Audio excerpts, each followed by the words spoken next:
নাগরিক ঐক্যের সভাপতি মাহমুদুর রহমান মান্না বলেছেন, ডক্টর মোহাম্মদ ইউনূস খুবই নির্মমভাবে কাজ করেছেন। তিনি একের পর এক ম্যাজিক দেখাচ্ছেন। তার মধ্যে ক্ষমতার কোনো লোভ নেই। তিনি দেশের জন্য কাজ করতে চান। তবে তাকে দিয়ে অন্তর্বর্তী সরকারের ক্ষমতা দীর্ঘায়িত করতে চাইলে বিতর্ক তৈরি হবে। আজ মঙ্গলবার জাতীয় প্রেস ক্লাবের তোফাজ্জল হোসেন মানিক মিয়া হলে গণশক্তি সভা আয়োজিত রাষ্ট্রীয় মূলনীতি পর্যালোচনা সভায় তিনি এসব কথা বলেন। মান্না বলেন, মানুষ এরই মধ্যে বুঝেছে প্রধান উপদেষ্টার মধ্যে ক্ষমতার কোনো লোভ নেই। আমি যতটুকু বুঝতে পারি, ডক্টর ইউনূস ভোটটা যত তাড়াতাড়ি সম্ভব দিয়ে চলে যেতে চান। কিন্তু কেউ কেউ দেখছি তাকে জোর করে 5 বছর ক্ষমতায় রাখতে চান। কিন্তু কেন?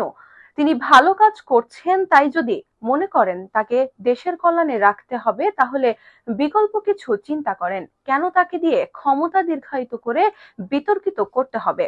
তিনি আরো বলেন, ডক্টর ইউনূস মনে হয় সমস্ত রাজনৈতিক দলগুলোকে এখন পর্যন্ত 4বার ডেকেছে বিভিন্ন ইস্যুতে, কিন্তু তিনি একবারও রাজনীতি নিয়ে, সংস্কার নিয়ে রাজনৈতিক দলগুলোর বৈঠক ডাকেননি। উনি ডেকেছেন ইস্যু নিয়ে। ঈদযাত্রা নিয়ে তিনি ম্যাজিক দেখিয়েছেন। এখন রাজনৈতিক বিতর্কে কি ম্যাজিক দেখাবেন? রাষ্ট্রীয় মূলনীতি প্রসঙ্গে মাহমুদুর রহমান মান্না বলেন, এটা নিয়ে বিতর্ক চলতে থাকুক। আমাদের ভিন্ন মতকে ধারণ করতে হবে, ভিন্ন মতকে কথা বলার সুযোগ দিতে হবে। রাষ্ট্রীয় মূলনীতি নিয়ে সংস্কার কমিশনের প্রস্তাবের সঙ্গে আমি একমত নই। সংস্কার কমিশনের শতাধিক প্রস্তাবের সঙ্গেই নাগরিক ঐক্য একমত নয়। তিনি বলেন, আমাদের রাষ্ট্রের মূলনীতির মধ্যে সমাজতন্ত্র ছিল। এখনো অনেকেই আছেন সমাজতন্ত্র রাখার পক্ষে। কিন্তু আমি ব্যক্তিগতভাবে এবং আমার দলের পক্ষ থেকে মনে করি সমাজতন্ত্র এখন আমাদের লক্ষ্য নয়।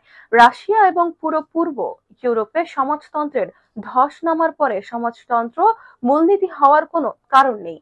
এভাইস বিশ্ববিদ্যালয়ের সাবেক ভিসি অধ্যাপক ডক্টর আরিফুর রহমানের সভাপতিত্বে ও গণশক্তি সভার সভাপতি সাবেক রহমানের সঞ্চালনায় সভায় আরো উপস্থিত ছিলেন ঢাকা সাংবাদিক ইউনিয়নের সভাপতি মোহাম্মদ শহীদুল ইসলাম প্রমুখ।